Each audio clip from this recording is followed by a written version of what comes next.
आज का जो सेमिनार लेक्चर है, जो हमारी वो चेन ऑफ सीरीज है, जो bar association of the welfare of the member organise करती रहती है समय समय पर, उसी की कंटिन्यूटी में है। आज का जो टॉपिक रहेगा the various aspects of criminal trial, जिसके अंदर आज के हमारे जो की स्पीकर हैं, हमारे बार के senior member Shri MS Nain जी हैं, जो हमारे बीच में पहुंचने वाले हैं।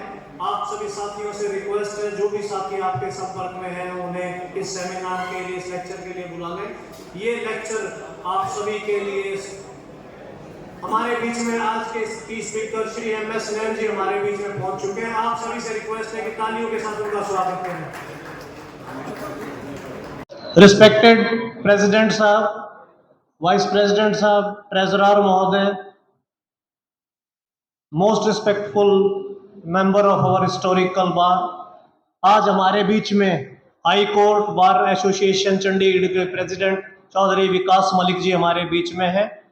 उनका हम हिसार बार पर पहुंचने पर हार्दिक स्वागत व अभिनंदन करते हैं। आप सबसे अनुरोध है कि तालियों की गड़गड़ाहट के साथ उनका स्वागत करें।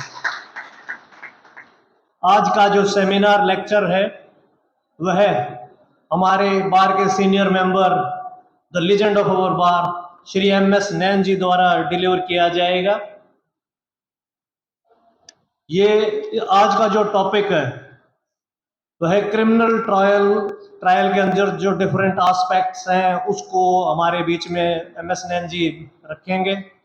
MS नैन जी के बारे में ज़्यादा कुछ बताना, आप सभी को, सभी भली भांति उनसे परिचित हैं। हमारे बार के सीनियर मेंबर हैं जिन्होंने एक साधारण परिवार से उठ के अपनी मेहनत, लगन और संघर्ष से यहाँ पर अपना एक मुकाम कायम किया है और हमारे लिए एक बड़े प्रेरणा स्रोत हैं। अब प्रोग्राम को आगे बढ़ाने के से पहले मैं हमारे बार के प्रधान श्री विनय कुमार बिश्नोई जी से रिक्वेस्ट करूंगा वह पोडियम पर आए, वह 2 शब्द कहें। आदर और सम्मान के योग्य आज के इस लेक्चर के मुख्य वक्ता senior counsel Shri MS Nain ji, respected president of bar association of Punjab and Haryana high court Shri Vikas Malik ji, respected secretary office periods and respected member of this bar. जैसे कि आप सभी को पता है कि आज हमारा जो टॉपिक था आर्ट्स ऑफ आर्ग्यूमेंट पे था, लेकिन हमारे senior member Shri PC Mittal ji के तबीयत ठीक ना होने की वजह से वो प्रोग्राम हमें पोस्टपोन करना पड़ा। तो कल बड़ी दुविधा की सिचुएशन मेरे लिए बनी कि भाई इस प्रोग्राम को हमें पोस्टपोन करना पड़ रहा है, तो अब इतनी शॉर्ट पीरियड में क्या प्रोग्राम किया जाए। तो जैसे कि जब भी मैंने बार जब ये 2000 में ज्वाइन की थी, आज तक देखता आ रहा हूँ, और ये परंपरा ही बन गई है। जब भी किसी प्रधान के लिए कोई दुविधा की सिचुएशन होती है तो उसमें संकट मोचन का जो काम जो है, जो भूमिका है, हमारे senior member Shri MS Nain जी करते हैं। हमेशा ही ये आगे आते हैं हर उसमें। तो मैं इनके जैसे ही उनके दर पे पहुंचा और मैंने उनसे निवेदन किया तो उन्होंने कहा यार बड़ा शॉर्ट पीरियड है। मैं कहा नैन साहब जरूर बाबूजी आपको ये लेक्चर देना है। तो बड़ा सहर्ष इन्होंने इसको स्वीकार किया।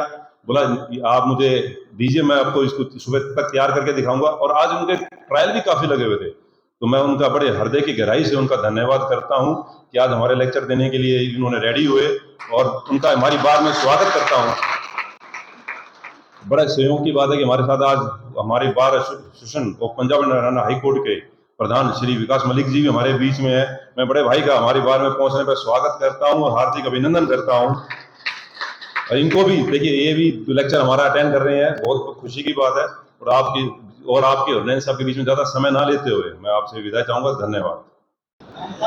इस प्रोग्राम को आगे बढ़ाने से पहले मैं मंच पे आमंत्रित करूंगा high court bar association Chandigarh के प्रेसिडेंट श्री विकास मलिक जी, वह मंच पर आए, वह संबोधित करें। मेंबर हिसार बार एसोसिएशन के प्रधान जी, ऑफिस बीरर नैन सर, सबसे पहले तो मैं धन्यवाद करूंगा कि आप लोगों ने मुझे मौका दिया 2 मिनट बोलने का। और सिर्फ मैं यहाँ पे आया हूँ एक धन्यवाद देने के लिए सब भाइयों को। आप लोगों का जो साथ मेरे साथ बना रहा, वो साथ आगे भी बना रहे।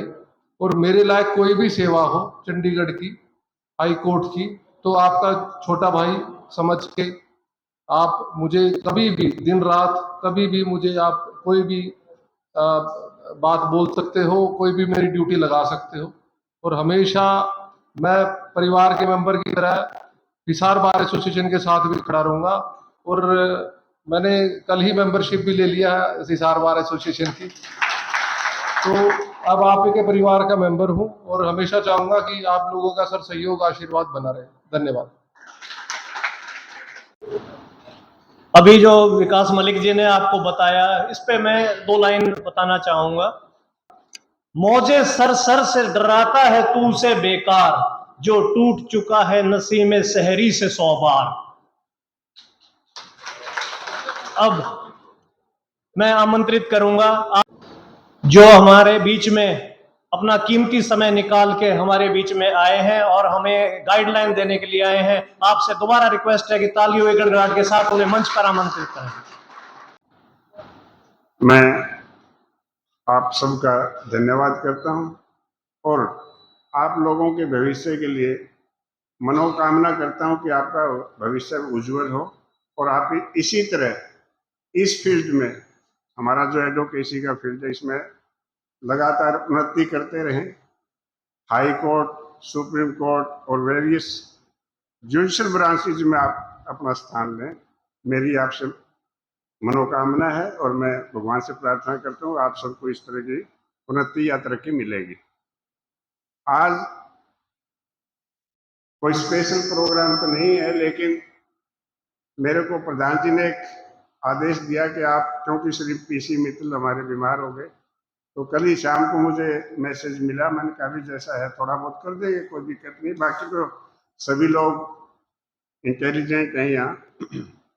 जितना हमारा तजर्बा है, जो हमने यहाँ के सीखा है, वो आपको बता देंगे। Nobody is complete. हमारे को आप जैसे छोटे बच्चे भी ऐसी बात बताते हैं जो हमें पता नहीं होता, लेकिन फिर भी जो हमारा तजर्बा है, एक्सपीरियंस है, जो हमने यहाँ से कुछ गेन किया है, तो I will share with you. दूसरी तरीके से मैं जो कहना चाहता हूँ आप लोगों को, जो न्यू कमर्स हैं, ये किताबें, ये कोर्टें, ये फाइल यहीं रह जाएंगी। एक जो सबसे बड़ी चीज है, आप अपने माता पिता की सेवा करें, उनका कहना माने, उनको कभी दिल ना दुखा। जब भी आप बाहर निकलें, उनके पैर छूकर निकलें, तो कोई भी ताकत आपको रोक नहीं सकती। हमेशा आपको मार्गदर्शन करेंगे। अगर आप अच्छा काम करेंगे तो वो कहेंगे कि इनके ये फलां लड़के हैं। अगर आप अच्छा काम करोगे तो भी ये कहेंगे जी ये फलां आदमी के लड़के हैं। तो सारा श्रेय आपको बाप को जाता है, चाहे वो अच्छा हो चाहे बुरा हो। तो इसलिए मेरी आपसे प्रार्थना है कि आप भविष्य में जब भी घर से बाहर निकले, उनके चरण छुएं, फिर आपका काम शुरू करें। जहां भी हो, आप बड़े लोगों हैं, आपके बड़े हैं, बुजुर्ग हैं, उनका आदर करें। कोर्ट में आए तो भी आपकी सीनियर्स की रिस्पेक्ट करें। तो सॉरी, मैं सेंटिमेंटल हो गया कुछ, क्योंकि आज के टाइम में जो हम देख रहे हैं, बड़ा बुरा हाल है। और जो फेसबुक पे, जो कल मैं देख रहे थे कि एक डॉक्टर जो पीएचडी है, मेडिकल साइंसेज का पीएचडी है, एमएस है, एमडी है, वो कल वृद्ध आश्रम में बैठा था। उसके 2 लड़के अमेरिका में सेटल्ड हैं। तो ये एक पत्रकार ने पूछा कि आपके बच्चे याद नहीं आते? तो बच्चे तो मैं उसी दिन भूल गया था जिस दिन मेरे को घर से निकाल दिया था। अब मेरा यही ठिकाना है, यही जगह है, यही मेरे दोस्त हैं जो यहाँ रहते हैं। तो ये हालात हैं आज के टाइम में। ये किताबें वगैरह, ये नॉलेज यही रह जाएगी, लेकिन जो हमारे संस्कार हैं उनको हमेशा ध्यान दें। मेरी आपसे प्रार्थना है। अब मैं थोड़ा सा जो मेडिकल साइंस पर आपको बताना चाहता हूँ, जो हमारी रोज की प्रैक्टिस में काम आते हैं। तो 2 मेडिकल जो बुक्स हैं, जो अथॉरिटी ऑन मेडिकल साइंसेज है, वो Modi's medical jurisprudence and toxicology, जो मेडिकल कॉलेज में भी यही लगती है। इसके 2 एडिशन हैं, एक स्टूडेंट एडिशन है, एक डॉक्टर एडिशन है। तो आपको हमारी लाइब्रेरी में भी अवेलेबल है, ये आपको पढ़नी चाहिए। वो जो भी न्यू कमर्स हैं या जिन्होंने नहीं पढ़ी है, तो they should go through the book. दूसरी है forensic science criminal investigation trials, ये श्री B.R. शर्मा की एक एविडेंस पे बुक है जो अथॉरिटी है। सुप्रीम कोर्ट भी इसको मानता है, हाई कोर्ट भी इसको मानते हैं कि it is authority on the medical sciences and forensic science. तो मेरी सबमिशन ये है कि आप ये ऊपर लाइब्रेरी में 2 किताबें हैं, और अगर नहीं है तो मैं प्रधान जी से कहूंगा कि इनको अरेंज करें, 5-5, 6-6 बुक के दोनों साइड मंगवा दें, क्योंकि ये मेरेकल एडिशन जो है अवेलेबल ना हो तो आपको पब्लिशर को कहना पड़ेगा। तो ये हमारे पास तो शुरू से ही है, मैं जब प्रैक्टिस शुरू हुई, जब मैंने दोनों किताबें ली थी। तो I will request you to go through these books. अब what should be the practice on the medical side? आपको क्या क्या ध्यान रखना चाहिए, आपने क्या ऑब्जर्व करना है, कैसे डॉक्टर्स को क्रॉस करना है, क्या चीजें देखनी है। सबसे पहले तो आपके पास जब आप किसी के वकील इंगेज होते हैं एंड ही इज एक्यूज, तो उसमें जो हार्ट केसेस हैं, हार्ट में सिंपल हार्ट है, ग्रीवियस हार्ट है और डेंजरस टू लाइफ है। उसमें अगर आपको किसी को कोई वकील इंगेज करता है तो आपको पहले चालान की जो कॉपी मिलती है उसमें शुड गो थ्रू इट। जितनी बार आप पढ़ेंगे उसको उतनी बार नई चीजें मिलेंगी आपको।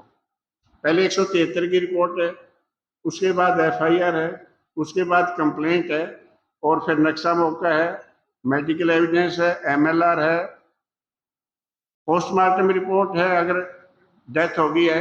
दूसरा ये कि अगर कई बार क्या होता है कि मर्डर केसेस में जब डॉक्टर पोस्टमार्टम करते हैं तो काज ऑफ डेथ नहीं देते, उसमें वो रिजर्व रख लेते हैं subject to the chemical examination और हिस्टोपैथोलॉजी रिपोर्ट। केमिकल एग्जामिनेशन में क्या देते हैं कि जब कोई काज ऑफ डेथ ना मिले कि चोट है या कोई और है, तो वो रिजर्व रख लेते हैं कि it will be decided after the report of the chemical examine और हिस्टोपैथोलॉजी रिपोर्ट।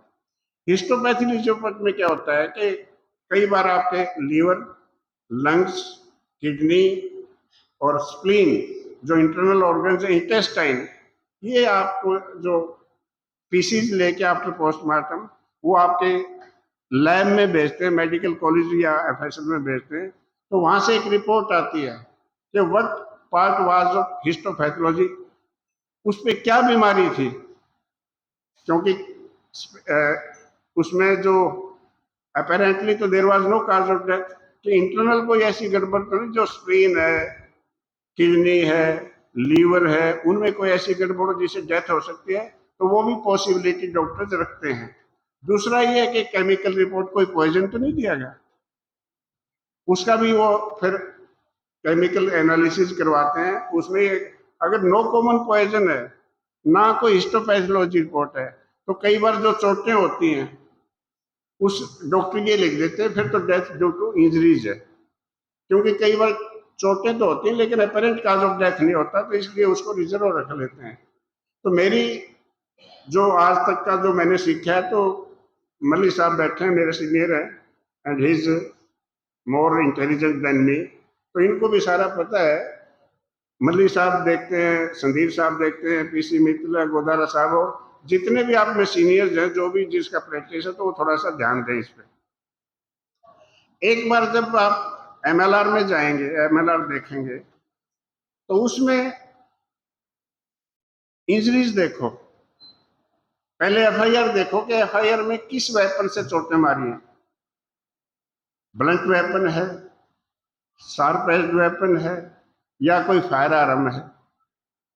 उसके बाद आप उनके जो असेस करो कि इसमें चोटें कितनी हैं, कौन सी चोट किस चीज से, कौन से वेपन से आ सकती है, वो पहले उसको बार बार देखो। उसमें अगर एब्रेजन है, ब्रूजेज है, कंट्यूजन है,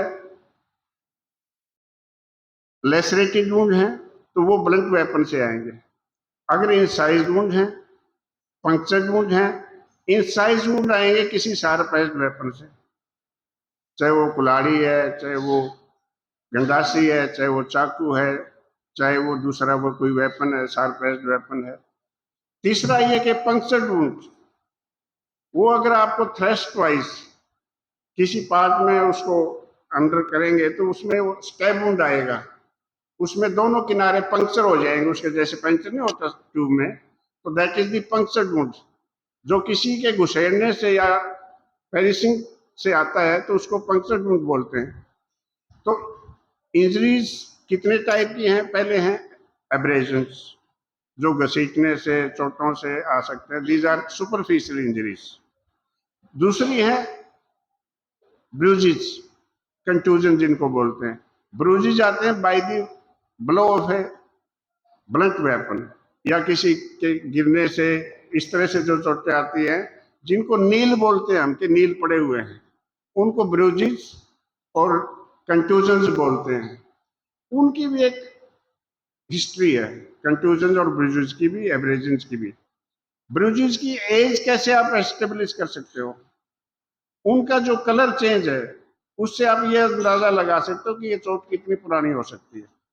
ब्रूजेज का पहले जो 24 आवर्स में रहता है वो रेड कलर रहता है, उसके बाद ब्लूइश, पिंकिश, फिर येलोइश, और फिर वो ग्रीन होना शुरू हो जाता है। उसके बाद उसके ऊपर फिर आपको जो बोलते नहीं खूंड आ गया, स्कैब फॉर्मेशन, वो शुरू हो जाती है। तो उससे आपको एज का पता लग सकता है कि ये कितने दिन पुरानी चोट है। रेडनेस है तो विद इन 24 आवर्स। अगर दूसरा ब्लू कलर है, नेक्स्ट 48 आवर्स या 3 दिन में भी वो आ सकती है। आगे 5-6 दिन की है तो पिंकिश है, येलोइश है, तो वो 5-6 दिन पुरानी हो सकती है। तो कई बार क्या होता है कि हम ध्यान नहीं देते, तो इसका कलर नोट करके फिर आपको देखना चाहिए कि ये चोट कितनी पुरानी हो सकती है। अब रहा बाकी एमएलआर में जो चोटें हैं, सिंपल हैं, ग्रीविश हैं। अगर ग्रीविश है, किसी का फ्रैक्चर है, फ्रैक्चर भी 3-4 तरह के होते हैं, शार्प एज से है, ब्लंट से है, या गिरने से है, तो वो भी आपको देखना पड़ेगा कि ये फ्रैक्चर। और उसमें फ्रैक्चर में भी क्या है कि हफ्ते पुराना है, 2 हफ्ते पुराना है, 3 हफ्ते पुराना है, तो उससे भी आप एसेस कर सकते हो। क्यों? इसमें कैलस फॉर्मेशन होती है। अगर पुराना फ्रैक्चर होगा तो उसमें कैल्शियम बनना शुरू हो जाता है, कैलस फॉर्मेशन बोलते हैं उसको। तो उससे आप अंदाजा लगा सकते हो कि ये फ्रैक्चर जो फ्रेश है या कोई दिन पुराना है, क्योंकि एक हफ्ते तक पता नहीं लगेगा। आफ्टर 1 वीक कैल्शियम बनना शुरू हो जाता है, तो कैलस फॉर्मेशन बोलते हैं उसको। तो उससे आप अंदाजा लगा सकते हो कि ये जो फ्रैक्चर है फ्रेश है या ओल्ड वन है। ये है फ्रैक्चर्स की बात। अब फ्रैक्चर्स के बाद क्या देखेंगे कि आप इंजरी जो है सिंपल है, ग्रीविश है, या डेंजरस टू लाइफ है। सेक्शन पहले तो 323 से शुरू होते थे हम, 323, 324, 325, 326। अब जो सेक्शन चेंज कर दिए मैं वो आपको बता देता हूं, मैंने नोट करने की कोशिश की थी। सबसे पहले जो ऑफेंस आता है वह मर्डर। 301 में मर्डर की डेफिनेशन है, 302 में पुनिशमेंट है। तो अब इसका कर दिया 103, नई जो ये भारतीय न्याय संहिता है, इसमें सेक्शन 103 मर्डर के लिए कर दिया, 300 मर्डर के लिए कर दिया 101, 303 अब वो तो रिपील हो चुका है, लेकिन मर्डर बाई एक लाइफ कन्विक्ट, उसमें 303 102 कर दिया। 304 अटेम्प्ट टू कमिट मर्डर में 307 आएगी। एंड इफ 304 है तो there was knowledge and intention to commit the murder, but one thing was absent, कि इंटेंशन तो थी, नॉलेज तो थी, इंटेंशन नहीं थी। तो उसमें 304 पार्ट फर्स्ट आएगा, फिर सेकंड आएगा। तो इसलिए उसमें भी आपको डिस्टिंग्विशन करनी पड़ेगी कि इसमें चोटें जो है, इससे एक आदमी ने किसी, आप मेरे जैसा इंटरव्यू पे गया हुआ था, कि उसने पूछा भी, इंटरव्यू जो लेने वाला था भी, what is the difference between 302 and 304? तो वो बोला जी 302 तो है मार दिया और 304 है मर गया। मारना नहीं चाहते थे लेकिन मर गया वो, फिर 304 है। तो ये चीजें आपको डिस्टिंग उसमें देखना पड़ेगा।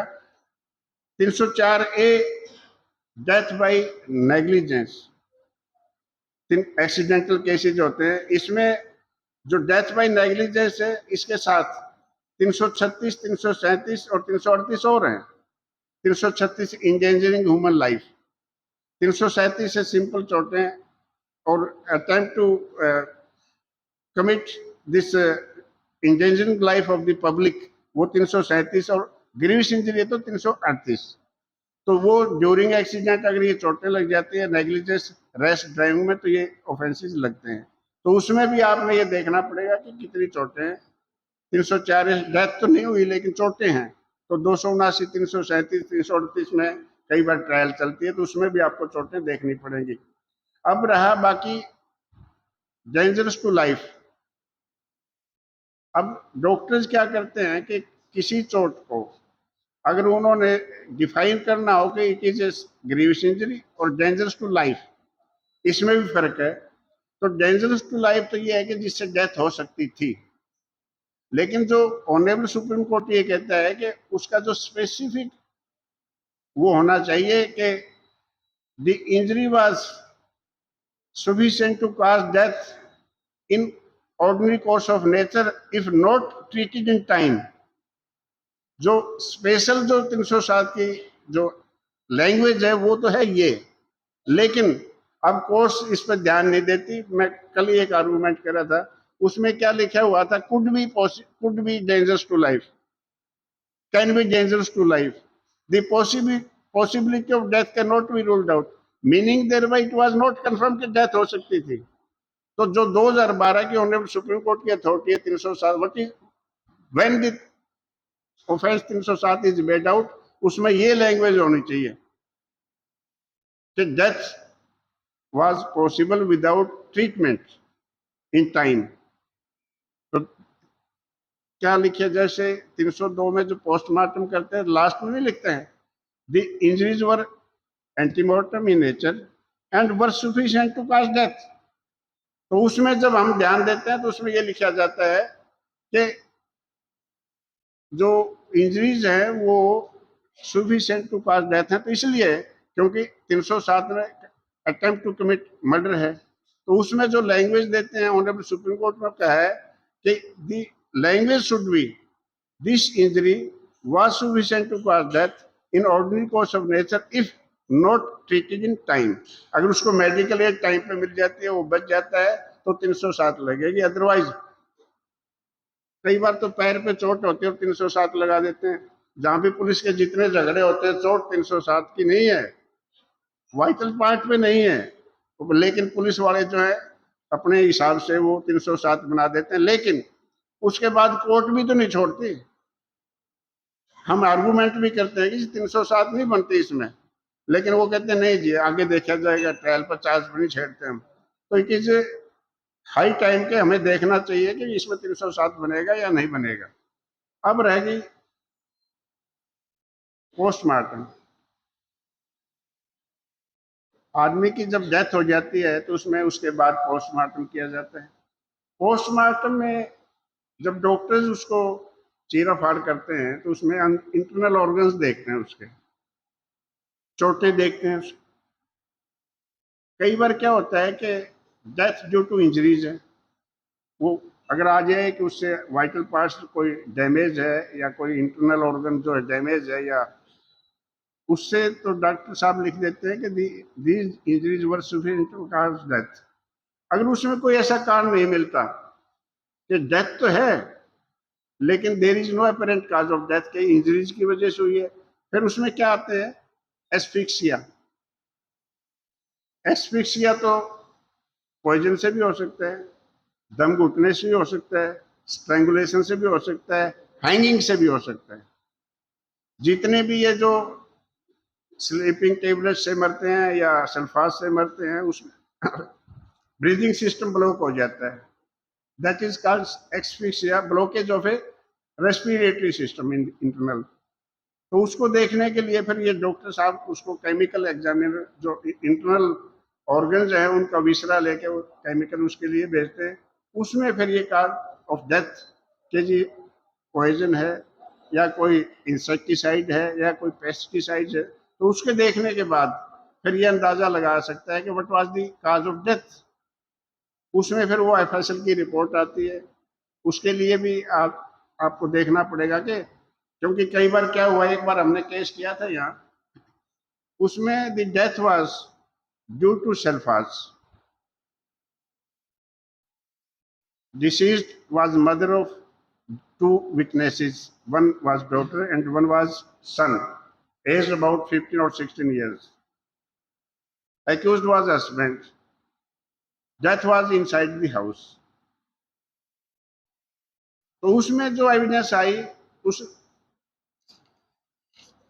जो उस पर क्रॉस एग्जामिनेशन किया उन बच्चों पे, भाई आपके जो माता जी कहाँ थी, आप कहाँ थे, आपके पिताजी कहाँ थे? वो जी हम घर में थे, मेरा पिताजी आया, मेरे शराब पिए हुए था, मेरे पिताजी ने अंदर से एक शीशी उठाई, बाहर लेके आया और मेरी माँ के मुंह में उड़ेल दी। जब एफएसएल में रिपोर्ट आई तो उसमें हुआ था काज ऑफ डेथ इज सल्फाज। तो I was from the side of accused, Sri P.K. Sandhir was from the side of complainant. तो आई वॉज शौक के ये तो सेल्फाज तो नहीं हो सकती, क्योंकि मैंने फिर इसका लिटरेचर लिया यूनिवर्सिटी से। उसमें ये है कि जो सल्फाज की टेबलेट होती हैं वो एयर टाइट एल्यूमिनियम ट्यूब में रखी जाती है ताकि विद एयर से कंटेक्ट ना हो उनका, क्योंकि after coming into contact with the air उनकी राख बन जाती है। और इसलिए ग्लास वायल में भी नहीं रखते, क्योंकि वो गैस से ग्लास वायल टूट जाती है, फॉस्मीन गैस निकलती है उससे जब उसको ओपन किया जाता है। जो हम ये गेहूं में रखते हैं या to kill the insects inside the grains, तो वो फ्यूमिगेंट बोलते हैं उसको। फ्यूमिगेंट जिनकी फ्यूम्स निकलती हैं जो इंसेक्ट्स को मार देती है, तो उसका नाम फ्यूमिगेंट है। Then I got the literature of fumigant. उसमें ये था कि ये these are not found in liquid shape. तो then we argued it, Shri R N Singal ji यहाँ सेशन जज थे, तो मैंने कहा जी ये तो दवाई नहीं थी। तो कहने लगे 306 में सजा कर देते हैं फिर। तो संदीप साहब ने नहीं जी 300 या तो बरी करो या 302 में करो। Then he was convicted under section 306 जैसा भी था, लेकिन it was a medical evidence which protect him. तो इसमें भी कई बार क्या होता है कि देखने पड़ते हैं कि क्या पॉइजन था, क्या उसका रिएक्शन था, क्या उसकी रिपोर्ट है। अब रह गया कि डेथ विद इन 7 days है, विद इन आवर्स है, विद इन वीक है। तो उस पर भी क्या होता है कि जब डेथ होती है तो उसमें आफ्टर डेथ बॉडी अकड़नी शुरू हो जाती है, उसकी पोजीशन देखनी पड़ती है कि क्या पोजीशन है उसकी जो डेथ हुई है डेड बॉडी की। 3-4 दिन के बाद प्यूट्रिफिकेशन शुरू हो जाती है, एक वीक के अंदर उसकी डिकम्पोजिशन शुरू हो जाती है। अगर उसके बाद भी अगर उसको कोई ना देखा जाए तो उसका स्केलेटन बन जाता है, क्योंकि पील्ड ऑफ हो जाते हैं, स्किन भी, हेयर्स भी, सारी चीजें, वो सिर्फ स्केलेटन रह जाता है। उसके लिए फिर ये जो मेडिकल है ये काम नहीं आती। फोरेंसिक साइंस जो एक्सपर्ट होते हैं वो उसका पोस्टमार्टम करते हैं, उसमें फिर वो उन चीजों को देखते हैं माइक्रोस्कोपिकली, केमिकली एंड अदर जो उनके साइंटिफिक मेथड्स हैं उनसे। तो उसमें ये देखते हैं कि what is the reason for the cause of death. कई बार क्या होता है कि स्केलेटन में कई बार बुलेट निकलती है अंदर से, लेकिन क्योंकि ऊपर से तो स्किन जो है पील ऑफ हो जाती है, घाव नहीं रहते, सारा गल जाती है, तो उसमें फिर वो स्केलेटन है उसमें से बॉडी में से जो बोन्स होती हैं उनमें देखते हैं कि कोई ऐसी चीज तो नहीं जो अंदर एंट्री की हुई है। तो कई बार बुलेट मिलती है अंदर। तो 1-2 डेड बॉडी हमने देखी, तो उसमें जैसे कैनाल 6-7 दिन कैनाल में पड़ी रही, वो गल सड़ गई। उसके बाद जब वो डेड बॉडी निकाली तो डॉक्टर ने कहा कि इसमें तो 2 फायर आर्म्स इंजरीज हैं, विच were found in the bones. तो उसमें भी कई बार क्या पता लग जाता है कि स्केलेटन में भी आपको ये पता लग जाएगा कि what is the reason of the death. उसके बाद क्या होता है कि जो फोरेंसिक साइंस होती है उसमें वो फिर केमिकली एग्जामिन करते हैं उसको। तो इसलिए ये जो फोरेंसिक, क्योंकि जो आदमी जो आम डॉक्टर्स हैं वो उसका पोस्टमार्टम नहीं करते हैं, that is refer to the forensic science laboratory, चाहे मेडिकल कॉलेज या पीजीआई में भेजे तो वो उसका फिर वो एग्जामिन करेंगे कि what is the reason of the death. तो ये मेडिकल एविडेंस में कई चीजें हैं जो हमें देखनी पड़ती हैं। दूसरा ये कि जब कई बार क्या होता है कि वेपन है,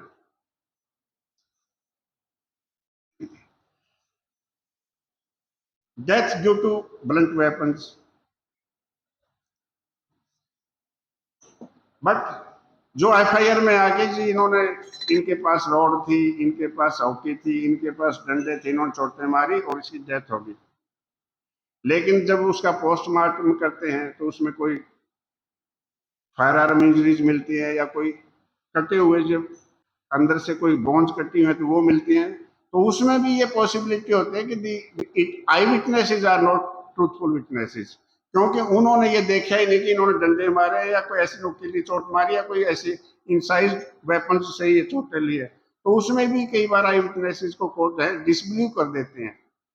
अब ये देखिए कि अभी पीछे केस हमने राजस्थान में किया था, उसमें death was due to firearms, और उसमें जो डेड बॉडी में जो मिली वो बुलेट्स मिली 30.30-6, वो एक अलग से स्पेसिफिक मेरे ख्याल टर्म है 30.6, लेकिन जो वेपन पुलिस ने कब्जे में लिया वो था .315 बोर की राइफल।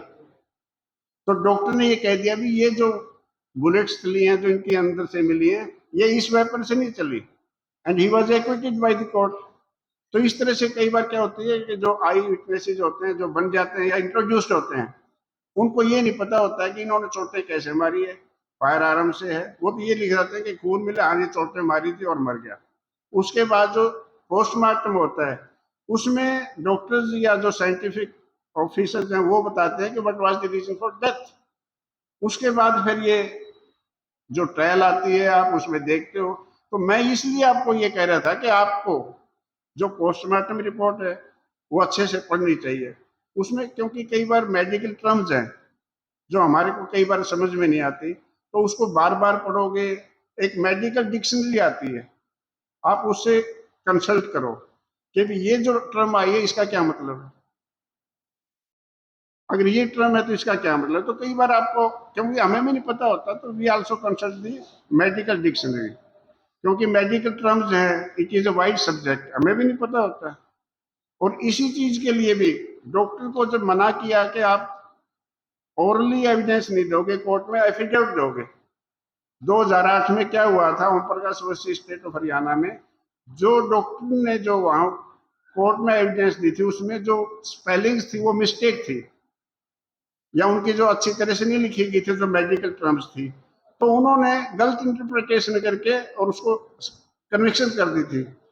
जब सुप्रीम कोर्ट में गया तो भाई ये तो मेडिकल टर्म्स गलत है इसकी, तो उन्होंने फिर डायरेक्शन दी थी कि जब भी आप कोई मेडिकल टर्म्स का या कोई एफिडेविट दोगे पोस्टमार्टम का एमएलआर को, in the shape of affidavit, ताकि उनमें कोई जो मेडिकल टर्म्स है वो गलत ना हो जाए, ताकि उसका रिजल्ट भी ठीक रहे। तो इसलिए कई बार क्या होता है हम मेडिकल साइंस को कंसल्ट करते हैं तो उसमें कई चीजें हैं जो हमें नहीं पता होता, उसकी स्पेलिंग्स भी हमें नहीं पता होता। तो ये एक मेडिकल डिक्शनरी आती है, मेरे पास भी है वो, अगर कहो तो हम लाइब्रेरी में भी अवेल करवा देंगे।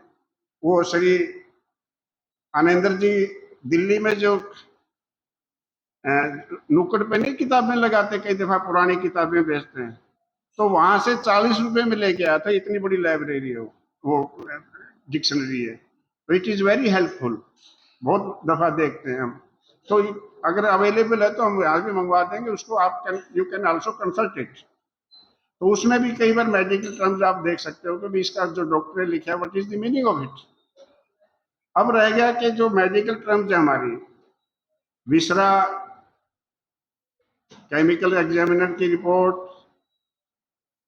Fire arm injuries, blunt weapon से इंजरीज, कई बार रिजेंबल नहीं करती वो, तो उसका बेनिफिट किसको मिलेगा? अगर आई विटनेस कहता है जी मेरे सर में डंडा मारा, रॉड मारी, या इन्होंने ये, तो उसमें चोट आती है शार्प एज्ड वेपन की। संदीप साहब बैठे हैं सर, 2007 का रिपोर्टेड केस है, उसमें क्या था कि द एलिगेशन वर कि इसने गंडासी से चोटें मारी, राजपाल वर्सी स्टेट ऑफ हरियाणा है, उसमें यह था कि इसने जो गंडासी से चोटें मारी और उसकी डेथ आ गई। But when the postmortem was conducted the injuries were found lacerated wounds. तो ऑनरेबल सुप्रीम ने कहा कि इस वेपन से ये चोटें नहीं आ सकती, this I witness is not reliable and he was not present at the time of death, और ये इन्होंने इंट्रोड्यूस किया हुआ है। तो कई बार प्रोसिक्यूशन को भी ये डिफेंस को भी आपको मौका मिलेगा और you can take the benefit of it. तो मेरी सबमिशन ये आपसे कि आप जो मेडिकल टर्म्स हैं, जो एमएलआर है, जो पोस्टमार्टम रिपोर्ट है, उसको बड़े ध्यान से देखो, कंसल्ट करो बुक्स से, क्योंकि we are not aware of the medical terms. तो मेरी सबमिशन आप सभी से ये है कि जितना आप उनको पढ़ोगे उतना ही आपको पता लगेगा, बिकॉज नोबडी इज कंप्लीट। हमें भी नहीं पता होता है, तो हमने भी यही आगे थोड़ा बहुत सीखा है। अगर कोई दूसरा ये कि अगर कोई आपको डाउट है तो आपके कोई जानकार डॉक्टर हैं, यू कैन कंसल्ट हिम कि जी डॉक्टर साहब ये चीजें हैं, मुझे ये बताओगे इसमें क्या, ये कैसे आई है चोटें, क्या वेपन हो सकता है, तो ही विल हेल्प यू। तो मेरी सबमिशन ये है कि आप जब भी कोई मेडिकल टर्म्स पे लो तो it will be seen by you कि ये जो चोटें हैं ये इस वेपन से आ सकती हैं या नहीं आ सकती। तो मेरी सबमिशन है कि बाकी तो क्योंकि it is a very wide subject. अब ये what is the type of injuries, 3 चीजें तो बता दी, simple injuries, grievous injuries, dangerous to life and fatal. अब एक पहले सेक्शन था 320 आईपीसी, उसमें 8 कैटेगरीज दी हुई इंजरीज की which are grievous in nature. वो क्या क्या है? इमकस्कुलेशन, जो मुसलमानों में ये प्रचलन है इसका, जो नपुंसक बना देते हैं या किसी चीज से वो उसको काट देते हैं, उसको बोलते हैं कास्ट्रेशन। दूसरा ये है कि permanent privation of any part, fracture हो जाता है या आपकी टांग कट जाती है, वो भी ग्रीवियस में आती है। परमानेंट आई साइट खत्म हो जाती है, आइदर ऑफ द आईज, वो भी ग्रीवियस इंजरीज में आती है। दूसरा ये कि permanent impairment of the hearing of any of the ear, वो भी उसमें आ जाती है, सॉरी ग्रीवियस इंजरीज में। तो सेक्शन 320 में 8 कैटेगरी दी हुई है। अगर उनमें से कोई इंजरी फाल करती है, चाहे वो डॉक्टर ने डिक्लेयर ना की हो, you can argue before the court कि ये इस कैटेगरी की ये चोटें हैं which falls under the definition of grievous injury. तो इसमें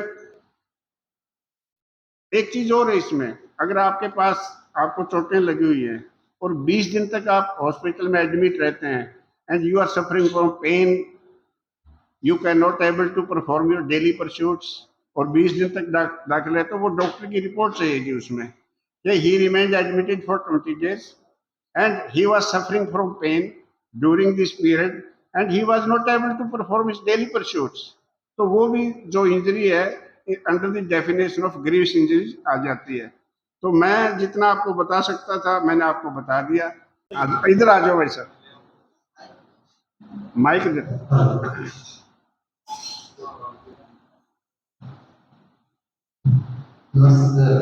हाँ जी नमस्कार। कौन ही आवाज आओ, इधर आ जाओ सर। आर्टिफिशियल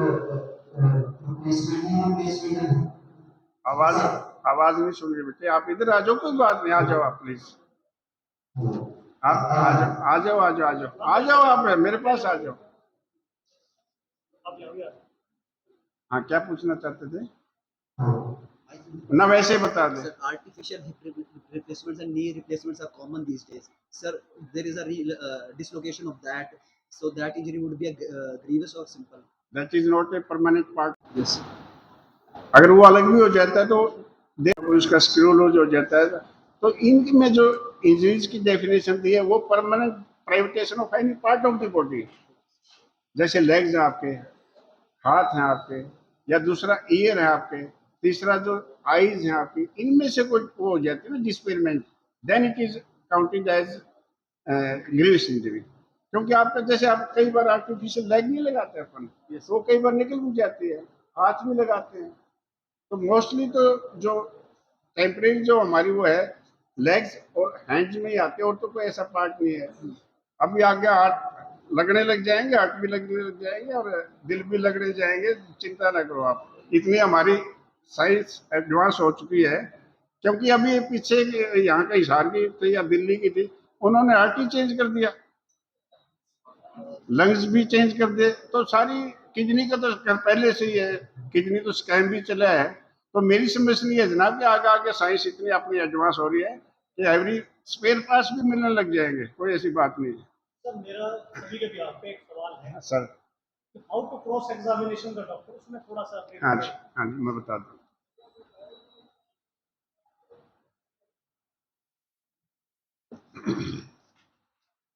जब आपके सामने एविडेंस में एक डॉक्टर आता है तो पहले तो उसका एमएलआर आपने देखना पड़ेगा।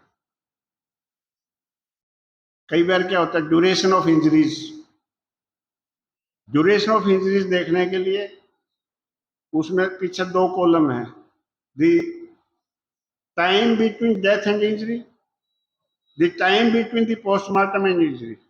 अगर आपने पोस्टमार्टम देखी तो 2 कॉलम होते हैं पीछे। उसमें कई बार क्या होते हैं कि डॉक्टर छोड़ देते हैं, वो उसको आपने देखने के लिए आपने सारे पार्ट्स जो पोस्टमार्टम मेंशन किए उनको स्टडी करना पड़ेगा। और मेन जो पार्ट है वो है stomach. What is the position of the food inside the stomach and intestine. 3 position है इसमें। अगर आपने इमीडिएटली बिफोर डेथ फूड लिया है तो that will be undigested food. अगर आपने 2 घंटे या 3 घंटे के बाद लिया तो वो मिलेगा सेमी डाइजेस्ट फूड। अगर आपने 8-9 घंटे के पहले लिया और उसके बाद डेथ हो जाते हैं तो वो मिलेगा काइंड लिक्विड शेप में। क्योंकि 7-8 घंटे में चाहे कैसा भी खाना आया हो, चाहे नॉन वेज हो वेज हो जैसा भी फूड हो, तो वो डाइजेस्ट हो जाता है।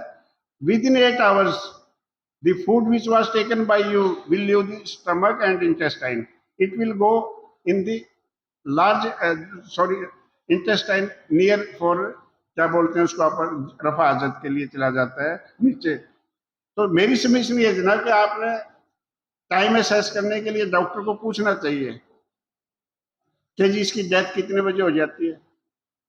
दूसरा ये, जैसे इंजरी आपके पास इंजर्ड आता है, उसमें क्या होता है कि जो कंट्यूजन या ब्रूजेज हैं उनका रंग है येलो या ब्लूइश या पिंक, और वो लिख देते हैं विद इन 6 आवर्स।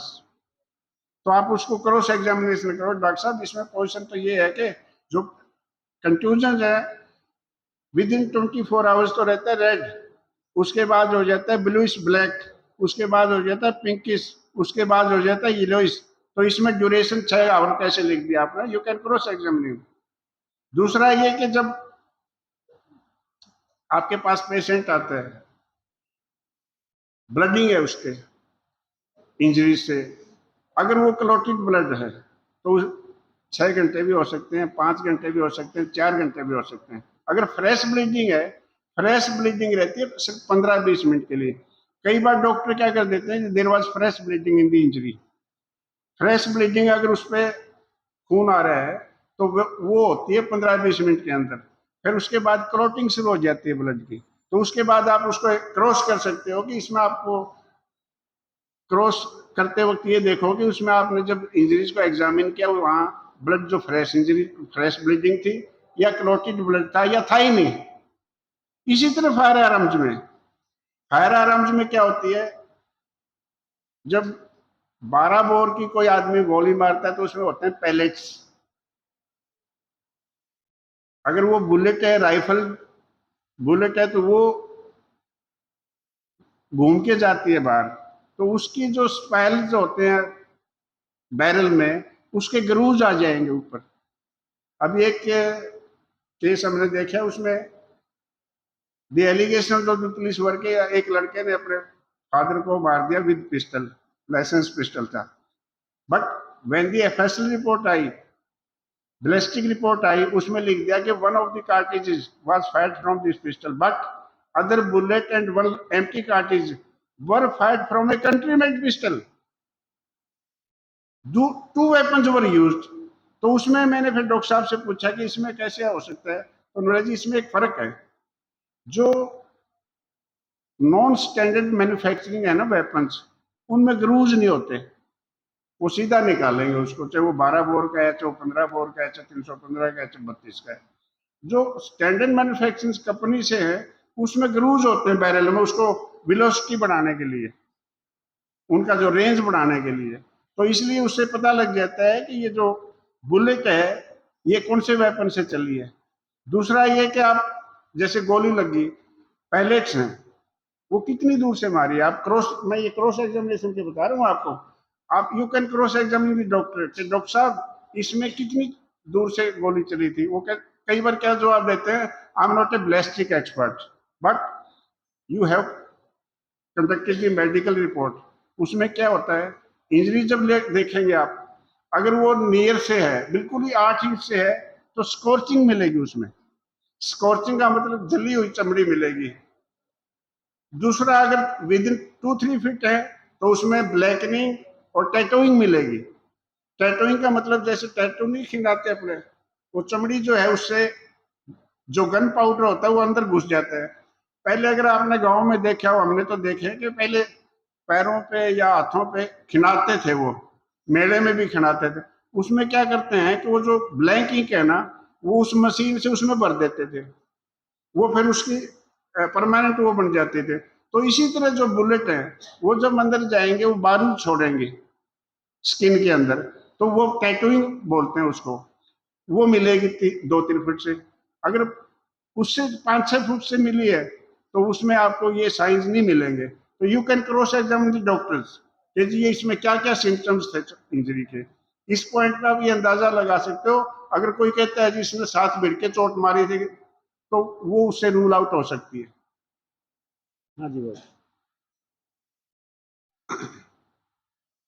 क्या टाइम हो गया। दूसरा ये कि क्योंकि फायर आर्म इंजरीज पहले जो मैंने कहा था 12 बोर के पहले से होते हैं, बुलेट जाएगी एक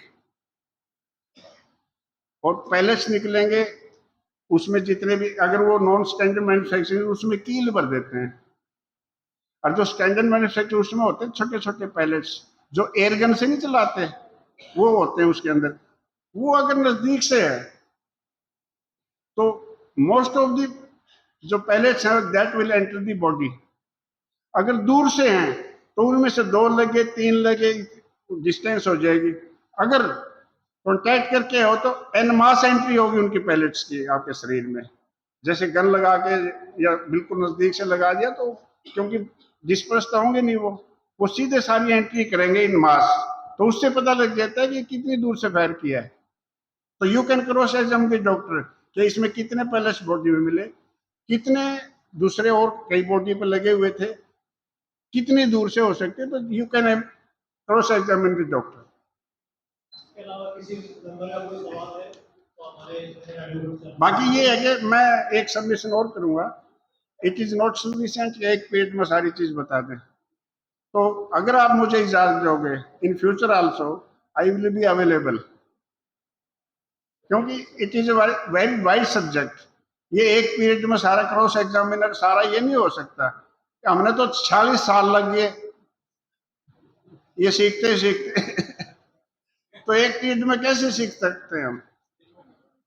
तो I will be most thankful to you, आपने इतने पेशेंस से सुना है। और फिर भी मेरी जरूरत पड़े, ये किताबें मेरे पास हैं, चैम्बर में रखी हैं, कभी भी किसी ने कंसल्ट करना हो, कुछ पूछना हो, आई will be always available for you.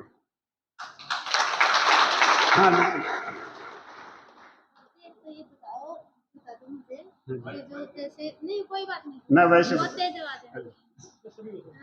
जो है ना, जैसे कोई सुसाइड कर लेती है, अनशन पे बैठता है, हाँ हाँ अनशन पे बैठने के बाद उसके बिना खाने की वजह से उसकी डेथ हो हाँ जाती जी, है, तो क्या वो कमिट टू सुसाइड है? बिल्कुल आएगा। तो इस उसके लिए लायक सुप्रीम कौन है? सुप्रीम कोर्ट की अथॉरिटी है, स्टेट होगा, हाँ, वो अथॉरिटी मुझे बता स्टेट होगा। क्योंकि अगर उसको टाइम से उसको निकाल लेते या उसको उठा लेते या उसको से कंपेल करते भी नहीं है, उठा यहाँ से मरने भी देते तो बच जाता है वो। तो उसकी स्टेट क्योंकि और किसी ने तो उसको अबैट नहीं किया, अभी तो सुसाइड कर ले। इसलिए तो मैं देर वॉज सम रीजन कि ही सेट ऑन दी धरना, या उसने भूख हड़ताल कर दी। तो कई बार नहीं आप देखते हैं अखबारों में भी कि उनको जबरदस्ती उठा के ले जाते हैं, खाना खिलाते हैं। एक और क्वेश्चन है हाँ सर। जी, जैसे भाई जैसे कोई लड़की है उसको ससुराल वाले घर पे ना 2-3 दिन तक मतलब वो भूखा रखते प्रेग्नेंट हैं। है, हाँ जी, तो उसको जानबूझ के टेबलेट्स देते हैं या भूखा रखते हैं, वो बच्चा वहीं पर 2 दिन में ही खत्म हो जाता है। मिसकैरेज। हाँ, उसके बाद जैसे वो उसको डॉक्टर के पास लेके जाते हैं, वहाँ जाने के बाद ऑब्वियसली वो बंद मिलेगी, उसकी हार्ट बीट जो बच्चे की हार्ट बीट खत्म मिलेगी। तो डॉक्टर ओपिनियन दे देता है कि भी इस बच्चे की हार्ट बीट है ना खत्म हो चुकी है। अंदर तो वो चेक इन करने वाला स्टम कोई नहीं है। इन एब्डोमेन है या वो बाहर है बच्चा?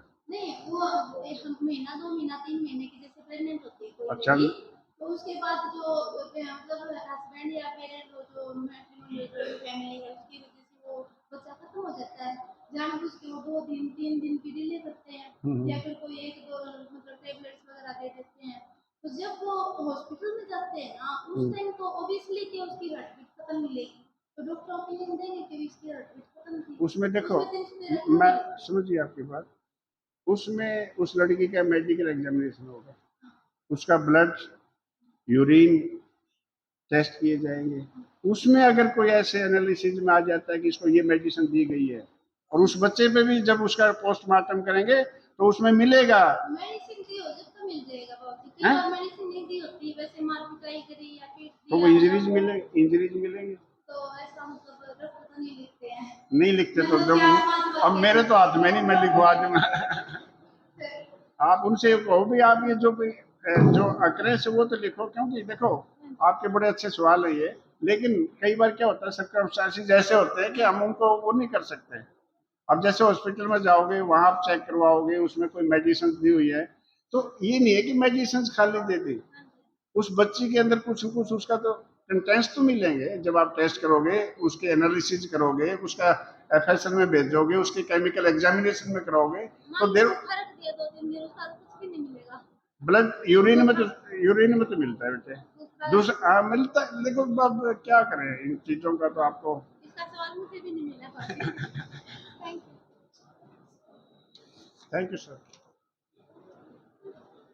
को वो एक सारांश में बताने का प्रयास किया, लेकिन इतना वास्ट अनुभव है कि इसके लिए हमें मल्टीपल सिटिंग्स और इनके लेक्चर्स हमें यहाँ करवाने होंगे जिससे हमें उनका फायदा मिल सके। आज हमें हमारे सीनियर एडवोकेट ने सबसे पहले तो मोरालिटी के साथ जो हमें बीइंग ए हमारे पेरेंट्स के साथ कैसे ट्रीटमेंट करना चाहिए उसके बारे में बताया। फिर उसके बाद मेडिकल जूरिस्प्रूडेंस के बारे में हमें विस्तार से बताया, kind of injuries, kind of wounds, how to cross examine the doctor, इसके बारे में हमें बड़ा विस्तार से बताने का प्रयास किया। और आगे भी हम इनकी सेवाएं, इनकी हमारी जो ज्ञान की गंगा है उसमें से कुछ ना कुछ लेते रहेंगे, उनको बार बार बुलाते रहेंगे। अब मैं हमारे ऑफिस बेरर से रिक्वेस्ट करूंगा कि हमारे सीनियर मेंबर को मोमेंटो के साथ सम्मानित करें। मेंबरान का यहाँ पर पहुंचने पर बहुत बहुत धन्यवाद। जय हिंद।